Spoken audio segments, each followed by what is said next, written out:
अस्सलाम वालेकुम क्लास। आप सब ठीक ठाक हैं? खैर खैरियत है? आई होप कि सब ठीक ठाक होंगे और आई होप कि बस ये अब कोरोना जल्दी से ख़त्म हो, लॉकडाउन ख़त्म हो ताकि हम वापस से अपनी नॉर्मल रूटीन में आएँ। आप लोग भी रमज़ान का बाबरकत महीना है तो इसमें दुआएं वगैरह किया करें। So let's start with today's lecture and start with बिस्मिल्लाहिर रहमानिर रहीम। So today is our 11th lecture of evolution and principles of systematics. Today is Tuesday 5th May 2020. हम पढ़ रहे थे कि हमारे पास डार्विन की डिफरेंट ऑब्जर्वेशंस थी। तो पहली ऑब्जर्वेशन हमारे पास ये थी कि हमारे पास ऑर्गेनिजम्स का रिप्रोडक्टिव रेट बहुत ज़्यादा है और ऑर्गेनिजम्स जो है बहुत ज़्यादा तादाद में ऑफस्प्रिंग्स प्रोड्यूस कर सकते हैं। ठीक है। सेकंड ऑब्जर्वेशन ये थी कि हमारे पास ये ठीक है कि हमारे पास ऑर्गेनिजम्स का रिप्रोडक्टिव रेट बहुत ज़्यादा है, लेकिन हमारे पास जो ओवरऑल पॉपुलेशन है वो हमारे पास ऑर्गेनिजम्स की वो कांस्टेंट रहती है, उनमें कोई इतनी ज़्यादा एब्रप्ट चेंज नहीं आती। क्यों नहीं आती? बिकॉज ने फिर थर्ड ऑब्जर्वेशन में एक्सप्लेन किया कि because we have limited natural resources, हमारे पास जो नेचुरल रिसोर्सेज हैं वो बहुत ज़्यादा लिमिटेड हैं and these natural resources can not support extensive number of organisms. और उसने कहा कि हमारे पास हमेशा पॉपुलेशन साइज और नेचुरल रिसोर्सेज में एक इक्विलिब्रियम रहता है और अगर वो इक्विलिब्रियम डिस्टर्ब हो जाए तो हमारे पास फूड, शेल्टर और स्पेस वगैरह की शॉर्टेज हो जाती है।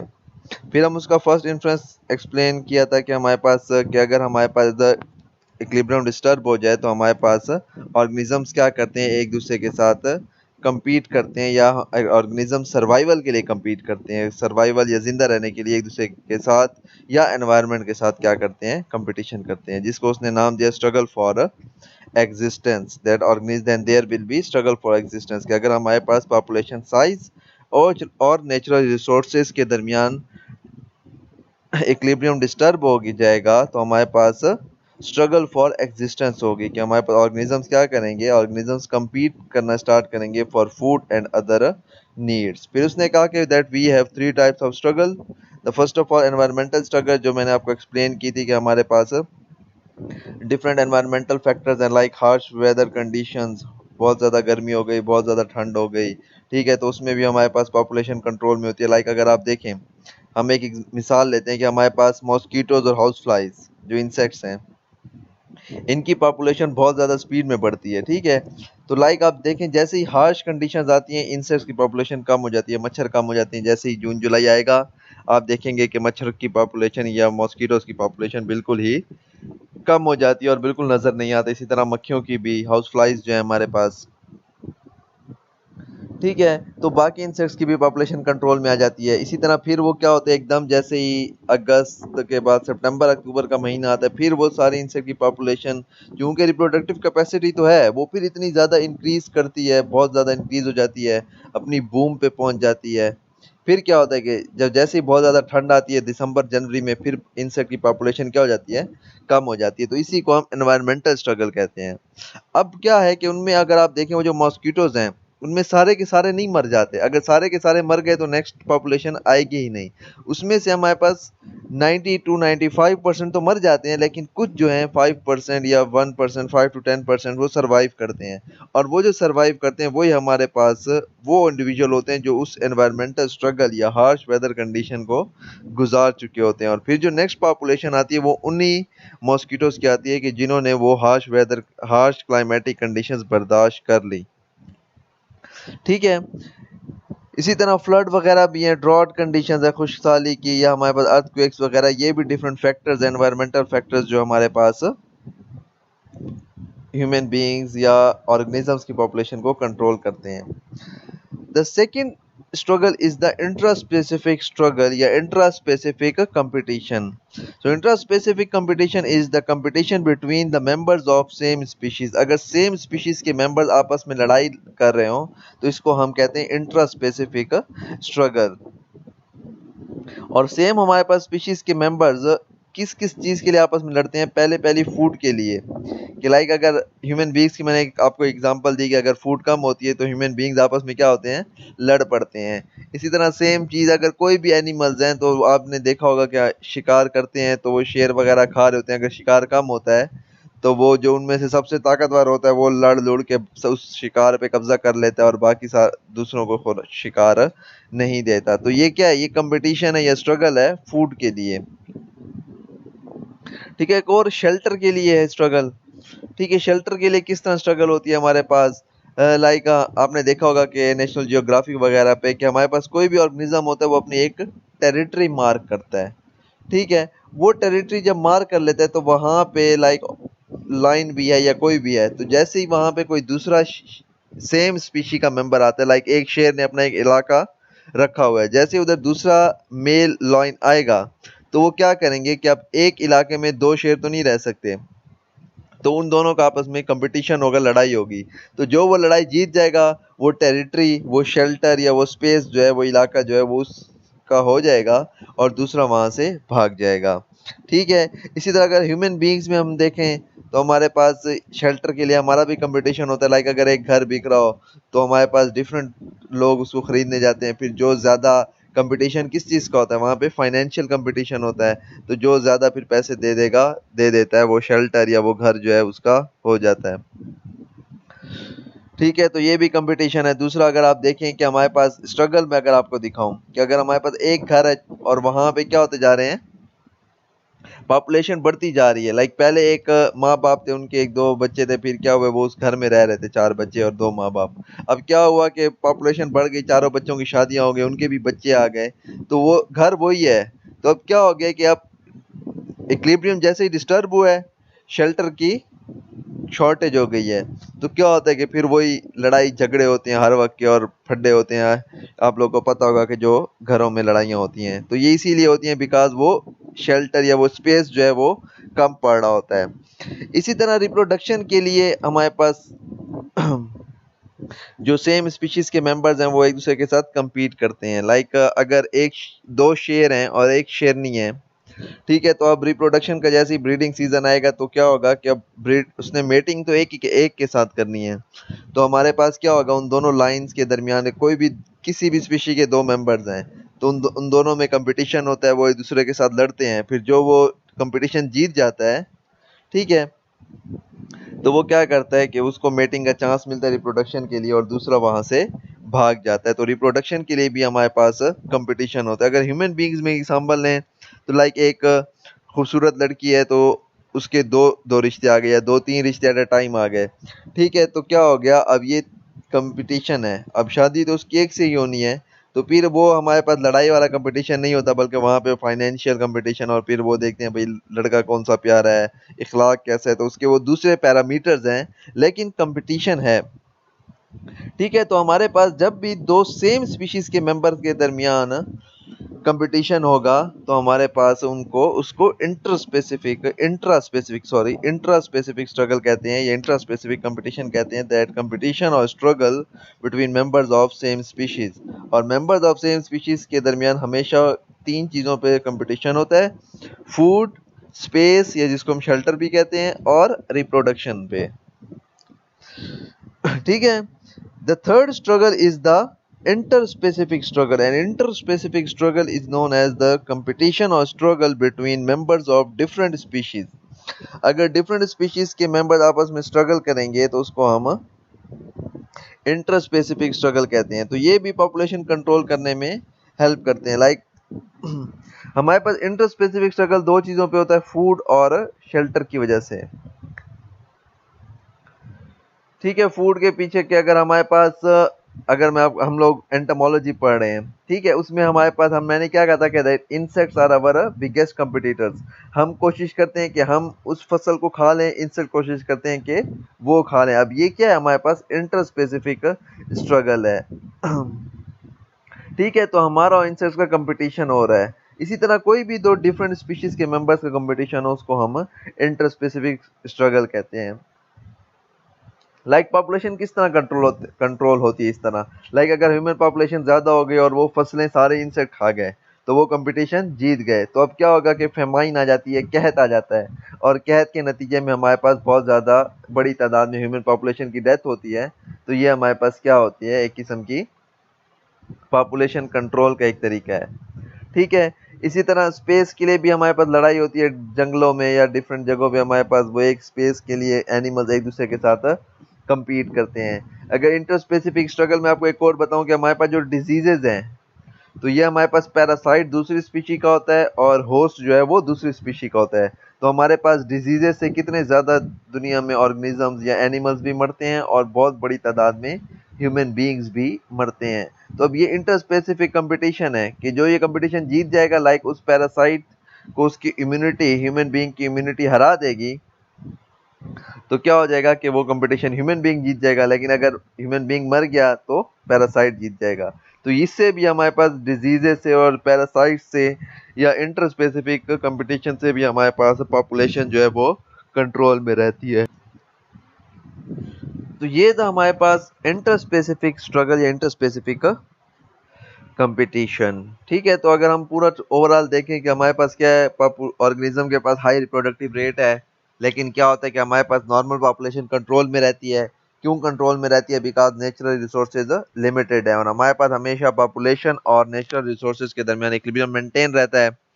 और अगर ये इक्विलिब्रियम डिस्टर्ब हो जाए तो हमारे पास डिफरेंट चीज़ों की शॉर्टेज हो जाती है, और जैसे ही शॉर्टेज होती है हमारे पास क्या आता है? कंपटीशन आता है या स्ट्रगल फॉर एग्जिस्टेंस आती है। तीन किस्म के कंपटीशन है। एनवायरमेंटल कंपटीशन है हमारे पास, competition between members of same species है, and competition between members of different species है। और ये हमारे पास कंपटीशन होता है या तो फूड या शेल्टर के लिए, स्पेस के लिए, या फिर रिप्रोडक्शन के लिए। ठीक है, तो ये सारी चीज़ें जो जितने भी स्ट्रगल्स हैं, ये हमारे पास पॉपुलेशन को मेंटेन रखने में अपना अपना रोल अदा करते हैं, किरदार अदा करते हैं, और हमारे पास जो नॉर्मल पॉपुलेशन है वो क्या रहती है? कांस्टेंट रहती है। Sorry sorry for that. अच्छा, अगर हम ये देखें तो यहाँ पे अगर मैंने ये दो पिक्चर्स लगाई, ये दो शेर आपस में लड़ रहे हैं। So it is known as intraspecific competition या इंट्रा स्पेसिफिक स्ट्रगल। किसी चीज़ के लिए भी लड़ रहे होंगे, लाइक फूड के लिए भी लड़ सकते हैं, रिप्रोडक्शन के लिए भी लड़ते हैं, या टेरिटरी के लिए। अगर इधर आप देखें तो ये एक टाइगर और ये लॉइन आपस में लड़ रहे हैं। ठीक है, now this is known as interspecific struggle, के दो डिफरेंट स्पीशीज के मेंबर्स जो हैं आपस में लड़ाई कर रहे हैं या compete कर रहे हैं। ठीक है, अच्छा, अब जो हमारे पास फोर्थ ऑब्जर्वेशन है, तो पहली तीन ऑब्जर्वेशन थी, उन तीन ऑब्जर्वेशन की बेस पे उसने क्या किया? अपना फर्स्ट पॉइंट जो है कंक्लूड किया या इन्फ्रेंस निकाले। जो फोर्थ ऑब्जर्वेशन है वो ये है कि variations are present within population, कि हमारे पास एक ही सेम पॉपुलेशन के अंदर हमारे पास वेरिएशंस एग्जिस्ट करती हैं। वेरिएशंस किसे कहते हैं? जो डिफरेंसेस होते हैं between different organisms. So within same population no two organisms are alike. Darwin ने नोट किया हमारे पास सेम स्पीशीज के मेंबर्स होंगे, सेम पॉपुलेशन होगी, लेकिन उसमें कोई ऐसे दो इंडिविजुअल आपको नहीं मिलेंगे जो बिल्कुल अलाइक हों। बिल्कुल अलाइक का मतलब हू बहू एक जैसे। लाइक अगर आप आइडेंटिकल ट्विंस को भी देखें तो उनके भी फिंगरप्रिंट्स क्या होते हैं? वो डिफरेंट होते हैं। तो उसने कहा कि हमारे पास, उसने नोट किया, ये ऑब्जर्व किया कि हमारे पास किसी भी पॉपुलेशन में या किसी भी स्पीशी में हमारे पास कोई दो ऐसे मेंबर्स उस स्पीशी के नहीं होते कि जो हू बहू एक दूसरे के जैसे हों। And there differs in size, या तो साइज में फर्क होगा। लाइक अगर आपने आइडेंटिकल ट्विंस देखे हो तो कई केसेस में ऐसे भी होता है कि एक हेल्दी होता है और एक थोड़ा सा वीक होता है।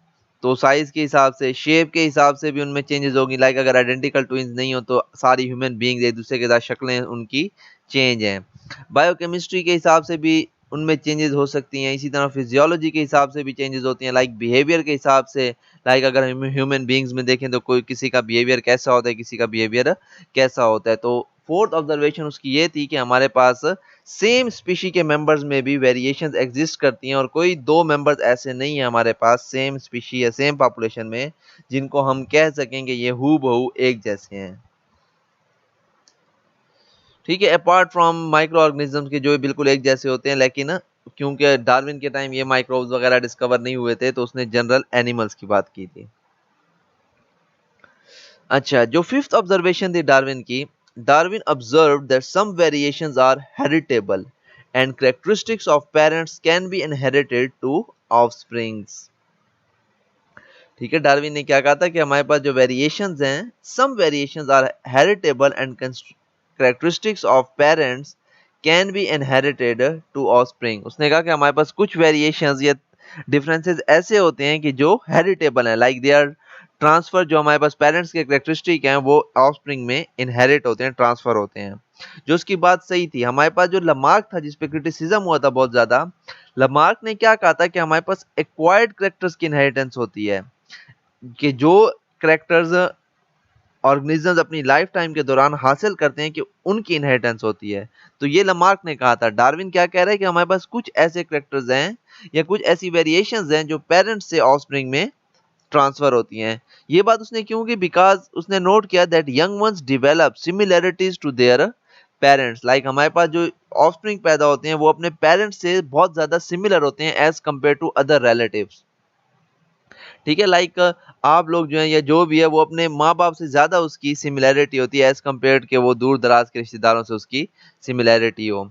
तो हमारे पास उसने ये नोट किया कि हमारे पास डिफरेंट जो हमारे पास जो है कुछ वेरिएशंस जो हैं वो क्या होती हैं, ट्रांसफर होती हैं from parents to the offspring. और वो क्यों कहा? बिकॉज हमारे पास जो यंग वंस होते हैं, जो ऑफस्प्रिंग होते हैं, वो हमारे पास अपने पेरेंट्स से बहुत ज्यादा सिमिलर होते हैं। So this similarity suggests that some of features are transferred from one generation to another generation। तो इसी बेस पे उसने ये कंक्लूड किया कि हमारे पास कि कुछ जनरेशन ये जो सिमिलैरिटी है ये सजेस्ट कर रही है कि हमारे पास ये जो वेरिएशंस आए हैं इन ऑफस्प्रिंग में, ये कहाँ से आए हैं? ये पेरेंट्स से ट्रांसफर होके आए हैं। ठीक है, तो ये थी इसकी फोर्थ और फिफ्थ ऑब्जर्वेशन। फोर्थ ऑब्जर्वेशन क्या थी हमारे पास? कि हमारे पास सेम स्पीशीज के मेंबर में वेरिएशंस होती हैं और कोई दो ऑर्गेनिज्म एक जैसे नहीं है। और फिफ्थ ऑब्जर्वेशन है कि हमारे पास ये जो वेरिएशंस हैं ये हेरिटेबल हैं, like they are transfer from parents to the offspring. कि हमारे पास जो ऑफस्प्रिंग है वो अपने पेरेंट्स से बहुत ज्यादा सिमिलर होते हैं। इसका ये मतलब है कि हमारे पास ये जो कैरेक्टर्स हैं वो इनहेरिट होके पेरेंट्स से ऑफस्प्रिंग में गए हैं। अच्छा, इन दो ऑब्जर्वेशंस की बेस पे हमारे पास डार्विन ने इन्फ्रेंस नंबर 2 कंक्लूड किया था। और इन्फ्रेंस नंबर 2 क्या था? ये थोड़ा ट्रिकी है लेकिन समझेंगे तो समझ आ जाएगी। अच्छा, वीडियो भी 17 मिनट की हो गई। चलें थोड़ा समझ लेंगे आज इसको, थोड़ा कल फिर नेक्स्ट लेक्चर में एक्सप्लेन कर लूंगा। So during struggle for existence, only those organisms that are better adapted are survived। कि हमारे पास उसने क्या कहा कि हमारे पास फर्स्ट इंटरेस्ट में क्या कहा था वो, कि हमारे पास स्ट्रगल फॉर एग्जिस्टेंस होती है कि ऑर्गेनिज्म एक दूसरे के साथ compete करते हैं, लड़ाई करते हैं एक दूसरे के साथ या एनवायरनमेंट के साथ, और रहने की जो जिंदा रहने की जंग जिसको हम कहते हैं। तो उसने कहा हमारे पास ये जो स्ट्रगल फॉर एग्जिस्टेंस होती है उसमें सिर्फ वो ऑर्गेनिज्म बचते हैं या सरवाइव करते हैं कि जो बेटर एडाप्टेड हो। लाइक अगर बहुत ज्यादा गर्मी आ गई, बहुत ज्यादा हॉट टेम्परेचर हो गया, तो जो बेटर एडाप्टेड होंगे to live in a hot climatic conditions वो सरवाइव करेंगे, बाकी क्या हो जाएंगे? मर जाएंगे। अगर बहुत ज्यादा ठंड आ गई तो जो बहुत ज्यादा वेल एडाप्टेड होंगे, ठंड को बर्दाश्त कर सकेंगे, वो सरवाइव करेंगे, बाकी सब मर जाएंगे। अगर हमारे पास कोई प्रेडेटर आ गया है तो हमारे पास जो वेल एडाप्टेड होंगे, लाइक जो लाइक शेर ने अटैक कर दिया हिरन के एक झुंड पे, तो उसमें जो हिरन जो है वो बहुत ज्यादा तेज भाग सकेंगे, वेल एडाप्टेड होंगे, तो वो तो अपनी जान बचा के भाग जाएंगे। लेकिन हमारे पास जो वीक होगा, जो भाग नहीं पा रहा होगा या जो डिजीज्ड होगा, उस पे शेर क्या करता है? अटैक कर लेता है और उसको खा जाता है। तो हमारे पास जो बेटर एडाप्टेड होते हैं वो ऑर्गेनिज्म सरवाइव करते हैं और बाकी क्या होते हैं? पॉपुलेशन से एलिमिनेट हो जाते हैं। He said that there are two types of variations। उसने कहा कि हमारे पास पॉपुलेशन में वेरिएशंस हैं। तो इस पर उसने कंक्लूड किया या ये भी ऑब्जर्व किया था उसने कि हमारे पास दो टाइप्स की वेरिएशंस होती हैं पॉपुलेशंस में। The first is the successful variations that are present in fittest individuals. एक हमारे पास सक्सेसफुल वेरिएशंस होती हैं कि जो फिटेस्ट इंडिविजुअल्स में प्रेजेंट होती हैं, और दूसरा हमारे पास लेस सक्सेसफुल वेरिएशंस हैं कि जो अनफिट ऑर्गेनिजम्स में प्रेजेंट होती हैं। लाइक हमारे पास दो ऑर्गेनिज्म है, ठीक है, एक की स्किन जो है बहुत ज्यादा पतली है, दूसरे की स्किन बहुत ज्यादा मोटी है। ये वेरिएशन है उन दोनों में, ठीक है। अब क्या हुआ कि एकदम बहुत ज्यादा गर्मी हो गई। अब क्या होगा कि जो मोटी स्किन वाला है तो वो उस हॉट क्लाइमेटिक कंडीशन को बर्दाश्त नहीं कर सकेगा। तो उसके पास वेरिएशन तो है, लेकिन वो वेरिएशन लेस सक्सेसफुल है और वो ऑर्गेनिज्म अनफिट है और वो ज्यादा गर्मी की वजह से या तो बीमार हो जाएगा या वो मर जाएगा। और वो ऑर्गेनिज्म की जिसकी पतली स्किन है तो उसके पास सक्सेसफुल वेरिएशन है और वो उसको हम क्या कहते हैं कि ये फिटेस्ट इंडिविजुअल है in to survive in hot climatic condition. हर कंडीशन के मुताबिक अपना एक फिटेस्ट इंडिविजुअल होगा, ठीक है। तो पतली स्किन वाला जो इंडिविजुअल है वो हॉट क्लाइमेटिक कंडीशंस के हिसाब से तो फिटेस्ट है लाइक वो सरवाइव करेगा, लेकिन अगर बहुत ज्यादा ठंड आ गई तो जो पतली स्किन वाला है फिर उसके वो लेस सक्सेसफुल वेरिएशन वाला है और अनफिट है। और जो मोटी स्किन वाला इंडिविजुअल है वो कोल्ड क्लाइमेटिक कंडीशन के हिसाब से वो सबसे ज्यादा फिटेस्ट है और उसके पास सक्सेसफुल वेरिएशंस हैं। तो उसने कहा कि हमारे पास वेरिएशंस दो किस्म की होती हैं, एक सक्सेसफुल वेरिएशंस और सक्सेसफुल वेरिएशंस जो है वो फिटेस्ट इंडिविजुअल्स में पाई जाती हैं, और दूसरी हमारे पास लेस सक्सेसफुल वेरिएशंस होती हैं जो अनफिट ऑर्गेनिजम्स में पाई जाती हैं। और ये सक्सेसफुल और अनसक्सेसफुल का डिटरमिन कौन करेगा, ये हमारे पास करेगा एनवायरनमेंट। कि अगर हमारे पास क्या उस पार्टिकुलर एनवायरनमेंट में जो सबसे अच्छी तरीके से रह सकेगा वो हमारे पास क्या होगा, वो उसको हम सक्सेसफुल कहेंगे, फिट टेस्ट कहेंगे, और जो नहीं रह सकेगा उसको हम अनफिट कहेंगे। चलें फिर आज के लिए इतना काफ़ी है। अभी इसको हम नेक्स्ट डिटेल में बात करेंगे बिकॉज इसमें बहुत से पॉइंट्स हैं जो मैंने एक्सप्लेन करूंगा, तो वो डिटेल में इसको भी एक्सप्लेन करेंगे और आगे एक और भी इन्फ्लुएंस है और एक और इसकी छोटी सी थ्योरी है वो भी फिर हम नेक्स्ट लेक्चर में एक्सप्लेन कर लेंगे, ठीक है। सो आई होप आप लोग को इसकी समझ आई होगी। So thanks for participation in today's lecture. तो कोई भी आप लोगों का क्वेश्चन हो प्लीज़ वो कमेंट्स में ज़रूर पूछा करें। आज तक आप लोगों को का कोई भी क्वेश्चन नहीं आया, सिवाय एक आया था पहले पहले लेक्चर में एलिया का, उसके बाद किसी ने कोई क्वेश्चन नहीं किया। सो प्लीज़ क्वेश्चन किया करें, जिस चीज़ की समझ ना आया करें मैं उसको वापस वापस फिर एक्सप्लेन भी करूँगा। अल्लाह हाफिज़ एंड स्टे ब्लेस्ड।